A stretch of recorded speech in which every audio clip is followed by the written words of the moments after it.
سلام كمية تمسيوز خبركم تخططلتي ساعة 9 تاخيلون لومي حاموس إسران حاسس تدالو زينا وشتن وزان هيزنا لكم كريمنا لنا كتكاتاتولنا بخبر زادم بيتروس منجز سارسينا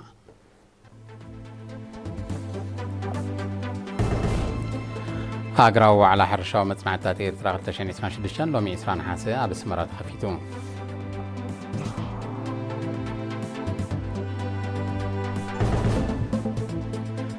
ሚኒስትሩ ትምህርቲ ኣብ ደቀ መሓረን ሓለፍቲ ሓደርቲ ኣብያተ ትምህርትን ሆስቴላትን ስልጠና ወዲቡ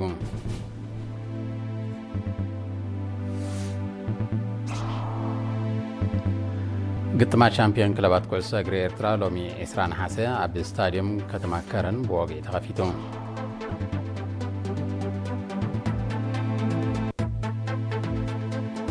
روسيا بالعلي وتهدروا تكالات يوكرين كبيد كسارة زورة متقاعدات ميسايل كايدا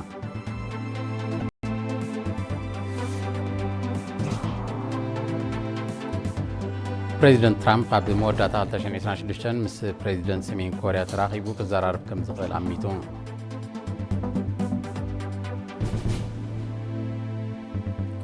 መንግስት አውስትራሊያ ንባጀት ምክልኻል ሃገሩ ናብ 300 ካብ ጃምላ ሃገራዊ እቶት ክብ ከም ዘብሎ ኣፍሊጡ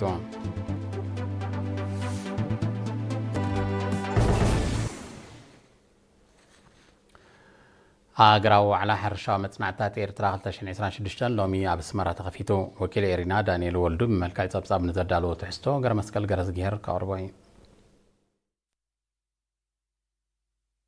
ሚኒስትር ሕርሻ ዝወደቦ ሃገራዊ ዋዕላ ሕርሻዊ መጽናዕታት ኤርትራ 2026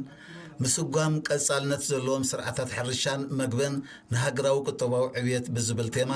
ሎሚ 20 ነሓሰ ኣብ ኣስመራ ኣዳራሽ ሃኮሰ ተኸፊቱ ኣብቲ ሚኒስትራት ዝርከብዎም ላዕለዎት ሰበስልጣን መንግስትን ግንባርን ክኢላታት ሞያውያን ወከልቲ ሓረስቶት ኣብ መስራሕቲ መግቢ ትካላትን ናይ ስራሕ መሻርክትን ዕድመ ዝተገብረሎ ሚኒስትር ክብሉ መኽፈቲ ስነ ስርዓት ኣቦ መንበር ኣሰናዳኢት ኮሚቴ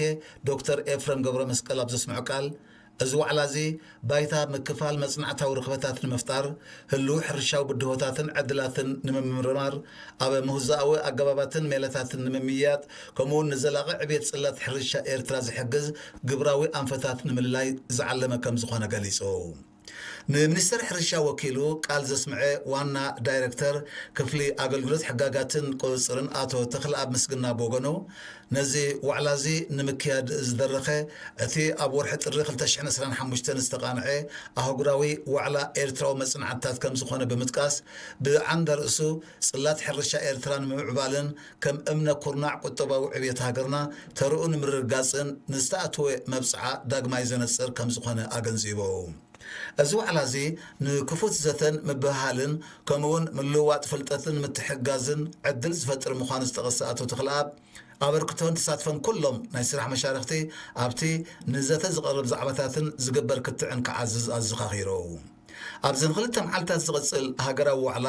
ሕርሻዊ ኤክስተንሽንን ትግባርን ተቐባልነትን ብሓረስቶት ሕርሻዊ ምድጅታል ወሳኽ ክብርን ሕርሻ ዋኒንን ድሕነት ውሕስነትን መኣዛ መግቢ ሕርሻዊ ባዮቴክኖሎጂን ኣገልግሎት ላቦራቶርን ክሊማዊ ለውጢ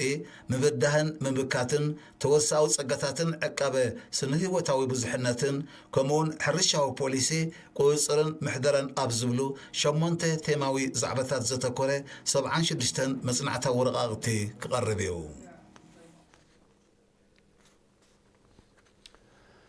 ሚኒስትር ትምህርቲ ካብ መላ ሃገር ንዝመፁ ሓለፍቲ ሓደርቲ ኣብያተ ትምህርትን ሆስቴላትን ካብ 10 ክሳብ 19 ነሓሰ ኣብ ደቀ መሓረ ስልጠና ኣካይዱ እቲ ብጨንፈር ምክትታል ሓደርቲ ኣብያተ ትምህርትን ሆስቴላትን ዝተወደበ ስልጠና ሓደርቲ ኣብያተ ትምህርትን ሆስቴላትን በቑዕን ብሉፅን ዜጋ ንምፍራይ ንዝገብሮ ዘለዋ ፃዕሪ ዝድግፍ እዩ ኣብዚ ን10 መዓልታት ዝቐፀለ ስልጠና 8 መጽናዕታዊ ወረቓቕቲ ከም ዘቐረበ ኣወሃሃዲ ናይቲ መደብ መምህር ተኽለ ብርሃን ገብረስላሴ ሓቢሮም ዋና ዳይሬክተር ክፍሊ ምምሕዳርን ፋይናንስን ኣቶ ገብረሃንስ ሓጎስ ቦገኑ እቲ ስልጠና ኣብ ኩነታት ሓደርቲ ኣብያተ ትምህርትን ሆስቴላትን ዓቢ ነጥበ መቐይሮ ምዃኑ ብምጥቃስ ቀጻልነት ክህልዎ ተላብዩ ወኪል ሰልጠንቲ ቦገኑ ኣገዳስነት ናይቲ ስልጠና ዕዙዝ ስለ ዝኾነ በብደረጁ ክድፋኣሉ ተላብዩ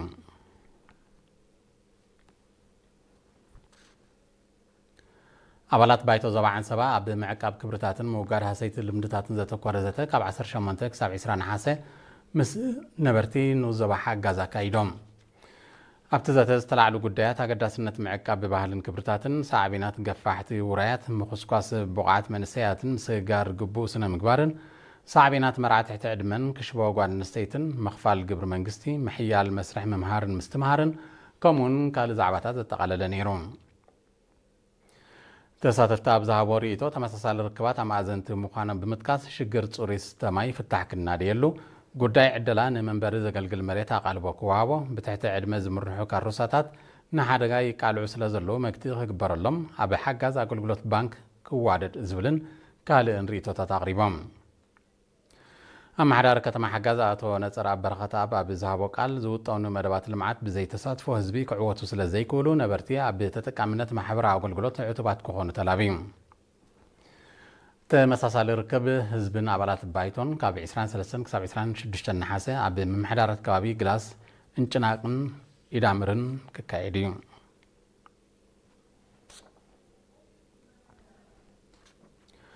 ኣብ ከተማታት ካስልን ሃኖቨርን ጀርመን ኣብ ህሉ ኩነታት ሃገርና ዞባናን ዓለምን ዘተኮረ ህዝባዊ ሰሚናራት ተኻይዱ ካብቲ ቦታ ዝበፅሓና ሓበሬታ ብመልክዕ ፀብፀብ ተዋሂዱሎ እልልታ ሃብተ ማርያም ከተቕርቦ እያ ጠቅላላይ ቆንስል ኤርትራ ኣብ ፍራንክፈርት ጀርመን ኣቶ ክብሪ ኣብ ተኸስተ ብ15-16 ነሓሰ ኣብ ከተማታት ካስልን ሃኖቨርን ንዝነብሩ ዜጋታት ህዝባዊ ሰሚናራት ኣካይዱ እቲ ሰሚናራት ኣብ ህልው ኩነታት ሃገርና ዞባናን ዓለምን ተራንቑሕን ሓያልን ተሳትፎ ኣብ ምድልዳል ሃገራውን ውዳበታት ፕሮጀክት ኣሕዳሪት ቤት ትምህርቲ ኣፋምቦ ከምኡን ኣብ ቆንሰላዊ ኣገልግሎት ዘተኮረ እዩ ኣቶ ክብራብ ኣብ ዝሃቦ ሰፊሕ መግለፂ ኣብዚ ዓለም ብኩናትን ስእነት ሰላምን ትሕቆነሉ ዘላ እዋን ህዝቢ ኤርትራ ስኒቱ ሓድነቱን ሰላሙን ዓቂቡን ልዕላውነቱ ኣውሒሱን ኣብ ህንፀት ሃገሩ ኣብ ዘተኮረሉ ኣንፈቱ ንምቕያር ንዝካየድ ዘሎ ዘመተታት ብልኡል ንቕሓት ይከታተሎን ይምክቶን ከም ዘሎ ኣብርሂም ሓላፊ ህዝባውን ከማውን ጉዳያት ኣብ ጀርመን ኣቶ ጣዕመ ሃይለ ብወገኑ ንቑሕን ሓያልን ተሳትፎ ህዝቢ ኣብ ምሕያል ውዳበ ብዝብል ኣርእስቲ ኣብ ዝሃቦ መብርሂ ውዳበ ማለት ሰብ ከም ዝኾነ ብዘይ ተሳትፎ ህዝቢ ዝረጋገጽ ሓያል ውዳበ ድማ ከም ዘየለ ብምንጻር ንቑሕን ሓያልን ተሳትፎ ንምርግጋጽ ብውጥን ይስራሕ ከም ዘሎ ኣነጺሩ ምህናጽ ሃገር ንመንግስቲ ጥራይ ዝምልከት ዘይኮነስ ናይ ነፍሲ ወከፍ ዜጋ ሓላፍነት ከም ዝኾነ ብምግላጽ ህዝቢ ጉዳያቱ ዝፈልጥ ከምኡውን ንዕላምኡ ጸኒዑ ዝሰርሕን ብተግባር ዝንቀሳቐስን እንተኾይኑ እቲ ሃገር ኣብ ሓጺር እዋን ከም ትምዕብልን ክትግስግስን ከም እትኽእል ኣብርሂም ኣብ መወዳእታት ተሳተፍቲ ሃገራውያን ውዳቤታት ንምሕያልን ኣብ ጉዳይ ሃገር ግብኦም ንምምርካትን ከም ወትር ድልዋት ምዃኖም ኣረጋጊፆም ኣብ ዞባ ደቡባዊ ቀይሕ ባሕሪ ሓውሲ ከተማታት ጢዖን ዕድን ንቕሓት ሕብረተሰብ ኣብ ጥዕናዊ መደባይ ብሓፈሻ ተመሓላለፍቲ ሕማማት ድማ ብፍላይ ንምብራኽ ዝዓለመ ጎስጓስ ብ16-17 ነሓስ ተኻይዱ ሓላፊ ጨንፈር ሚኒስትሪ ጥዕና ዶክተር ዓሊ ሓሎ ኣብ ዝሃቦ መግለፂ መስርሕ ምክልኻል ሕማማት ኣብ ኣፍልጦን ንቕሓትን ከም ዝምርኮስ ብምጥቃስ ብጉድለት ፅሬት ዝስዕቡ ሕማማት ንምክልኻል ተጠቃምነት ዓይኒ ምድሪ ክሰፍዕን ፅሬት ኣከባቢ ክረጋገፅን ተላብዩ ኣብ ዞባታት ሰሜናውን ደቡባውን ቀይሕ ባሕሪ ብብዝሒ ዝረአ ዘሎ ሕማም ወይቦ ንምቁፅፃር ቀፃሊ ፃዕርታት ይካየድ ከም ዘሎ ብምሕባር ድማ ሕብረተሰብ ኣብ ከባቢኡ ንዝተዋደደ ኣገልግሎት ጥዕና ብግቡእ ክጥቀመሉ ፀዊዑ ኣብቲ ጨንፈር ሓላፊ ኣሃዱ ሓበሬታን ጎስጓስን ኣቶ ኣሕመድ ዓሊ ቦግዲዩ ቁፅሪ ሕሙማት ወይቦ እናወሰኸ ይመፅእ ብምህላው ኩሉ ዜጋ ተመርሚሩ ኩነታት ጥዕኖ ክፈልጥ ኣዘኻኺሩ ኣብ መወዳእታ ኣመሓዳሪ ንዞባ ራዕታ ኣቶ ብርሃነ መዝገበን ሓላፊ ኣሃዱ ቁጠባዊ ልምዓት ንዞባ ማእከል ደንካልያ ኣቶ ኣሕመድ ኣድምን ምውሓስ ጥዕና ይፅናሓለይ ዝበሃል ዕማም ስለ ዘይኮነ ፅሬት ከባቢ ንምሕላውን ተጠቃምነት ዓይኒ ምድሪ ንምዕባይን ብደረጃ ዓድታትን ምምሕዳራት ከባብን ዝውሰድ ተበግሶታት ክሕይል ተማሕፂኖም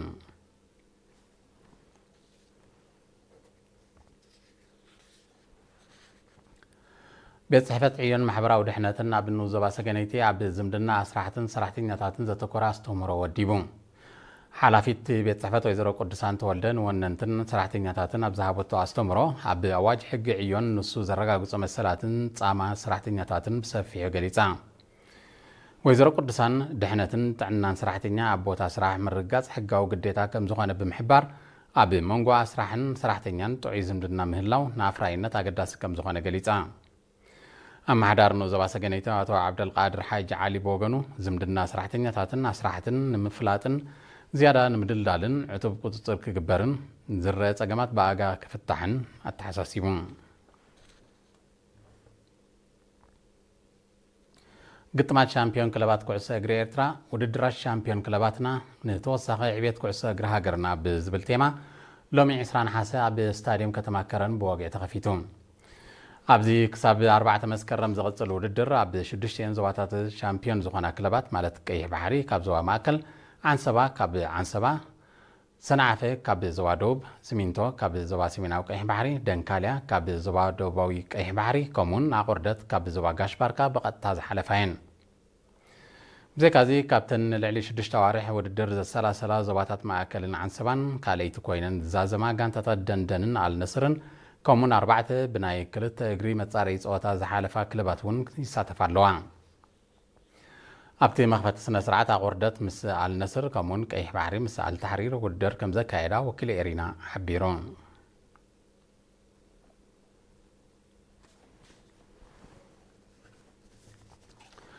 زي خبركم تحت التسع بهقرا زيناتات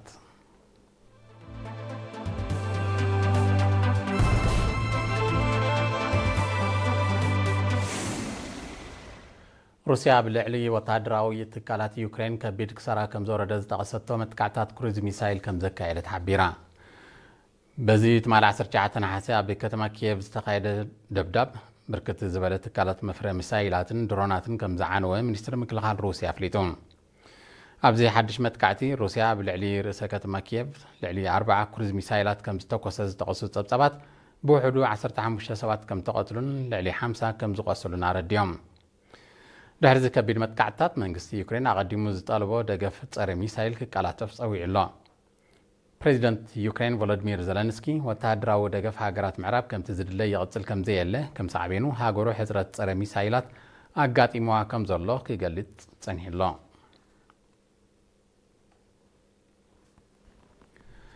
بريزيدنت أمريكا دونالد ترامب بموداتا 2026 مس بريزيدنت سمين كوريا كيم جون اون تراقبو كزرارب كم زغيل عميتون اتي ركب كايدر لو زغيل نصور غزي كوازاغيت انت زي تحبره عب ورح حدار كخون كم زغيل جن جمتات الله بريزيدنت ترامب نزي زغل زلو سالستي كابتي أمريكا مس دو كوريا حبيرا تكايدو وتادراو لمد كوغودل زم حلالفو تزازيوم دحرت استاذ أمريكان دو كوريان زكايدو زلو عامتا وتادراو لمد بحاد سومن كم زنكاي فلات اتي حبراو لمد كينوتين أمريكا زحاتو غزيف كتواو وصايتات نغچت زعد مخاني بريزيدنت ترامب اب مغلص يحبيرون بريزيدنت ترامب دو كوريا ابتي أمريكا انصار ايران تكايدو زلا وتادراو فري كتساتف بزي مخالا كوقس مصنح زفلت كوينو وسيدو زلو حبراو لمد ناي مغدال سغمتي ملسا غبري كخون كم زخل يمات أمريكا بدوب كوريا لعلي 28,500 وتادراتن استراغغ سرعة ميسايلاتن أوافرا كم زلا يفلت منغستا أستراليا نباجت مكلخال هاغرو ناب 300 كاب جاملا هاغرا اوتوت كب كم زبلو افليتون اتي سغمتينا هاغرو غتيموا زلو إلو زغلصو جيوبوليتيكاو سغاتات نمبده مقانو منستر مكلخال أستراليا حبيرون نتوت ان متغبار بزمت 10 عامتات استات 50 بليون دولار نمكلخال كتسلع مخانا زغلصت أستراليا زعبي كفالو اب ممعوالن مشماتن استراغق اصوار كم زوعلا فليتا يخون برزي بمنغستا أستراليا وصي زلو مدب ناب تشاينا زغنع ملختي كلو كم زغل وتادروين تنتنتي تعصون دبلوماسياو زمدنا تشاينا أستراليا بفلاي كاب زحالفه قرب عامتات نحرففه كمص مصنحو صبصبات يغلصون أستراليا وتادراو عقمان مدفع مس هاجرات معراب تجبر زلا من قصاصات كاب تشاينا تقاومو كمصو تصنيح اللون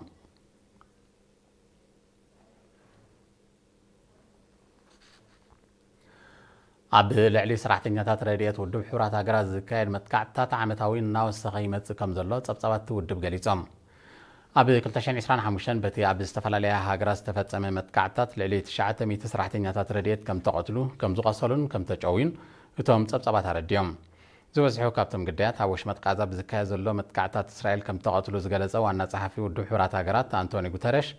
ንድሕረት ሰራሕተኛታት ዝረድኤት ዝግበር ጻዕሪ ከም ዝጎደለ ወቂሱ ኣብ ዝሓለፈ ዓመት ልዕሊ 350 ኣብ ዝሓለፈ 6 ዋርሕ ናይ ዝሒዝናዮ ዘለና ዓመት ድማ ልዕሊ 80 ሰራሕተኛታት ረድኤት ብመጥቃዕታት ከም ተቐትሉ ተፈሊጡሎም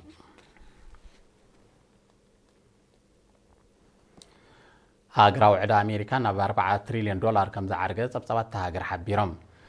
እታ ሃዝ ምስቲ ናይ ዝሓለፈ 10 ዓመታት ዝነበረ ዕዳ ክነጻጸር እንከሎ ብዕጽፊ ከም ዝወሰኸ ተምጸብጻባት ይረዱን ኣሜሪካ ብፍላይ ኣብ ጽላት ምክልኻል እትገብሮ ዘላ ልዑል መጠን ወጻኢታት ካብ ቀንዲ ጠንቂ ናይቲ ናህሪ ምዃኑ ኪላታት ይጠቕሱ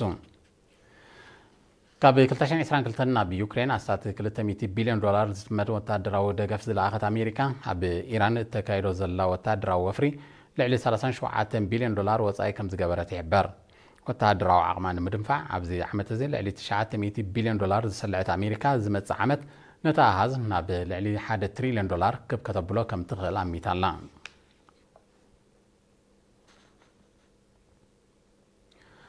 ኣብ ሪፓብሊክ ማእከላይ ኣፍሪካ ትማል 19 ነሓሰ ኣብ ዘይሕጋዊ መዕደን ወርቂ ብዘጋጠመ ምህማም መሬት ልዕሊ 100 ሰባት ከም ዝሞቱ ይቃላሕ ኣሎ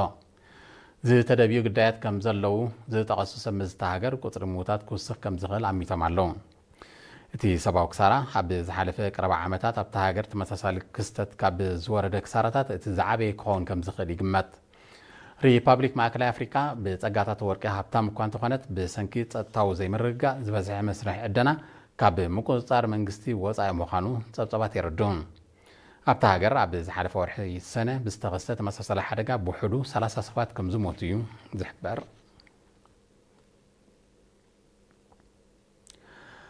ናይ መወዳእታ ዜና ዓመታዊ ኣህጉራዊ ዋዕላ ሮቦት ትማል 19 ነሓሰ ኣብ ህዝባዊት ሪፓብሊክ ቻይና ተኸፊቱ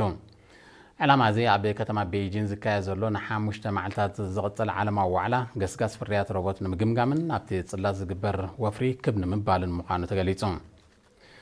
ኣብዚ ክሳብ 23 ነሓሰ ዝጸንሕ ኣህጉራዊ ኣጋጣሚ ኣስታት 300 ኩባንያታት ቴክኖሎጂ ልዕሊ 3000 ፍርያት ኣቕሪበን ኣለዋ ዝበዝሐ ካብቲ ፍርያት ኣብቲ ጽላት ገዚፍ ወፍሪ ትገብር ዘላ ህዝባዊት ሪፓብሊክ ቻይና ዘቕረበቶ ምዃኑ ጸብጻባት ሓቢሮም ኣብዚ ናይ ሎማ ዓመት ዋዕላ መፍረ ሮቦት ንምዕባል ኣብ መንጎ ሃገራት ዝግበር ናይ ቢልዮናት ዶላር ስምዓት ክኽተም ትጽቢት ይግበር ዝኸበርኩም ተኸታተልቲ ዜና ንምፍጻም ኣርስታቱ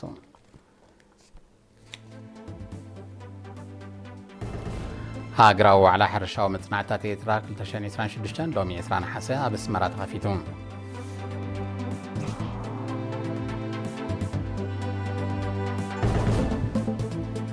ሚኒስትር ትምህርቲ ኣብ ደቀ መሓረ ንሓለፍቲ ሓደርቲ ኣብያተ ትምህርትን ሆስቴላትን ስልጠና ወዲቡ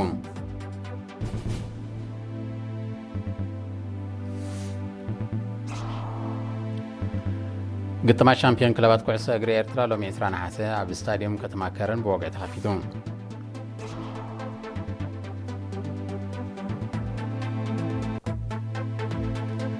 ሩስያ ኣብ ልዕሊ ወተሃደራዊ ትካላት ዩክሬን ከቢድ ክሳራ ዘውረደ መጥቃዕትታት ሚሳይል ኣካይዳ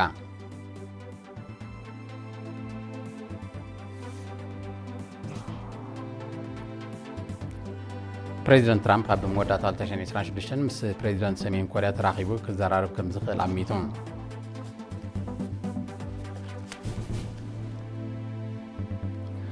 መንግስቲ ኣውስትራልያ ንባጀት ምክልኻል ሃገሩ ናብ 300 ካብ ጃምላ ሃገራዊ እቶት ክብ ከም ዘብሎ ኣፍሊጡ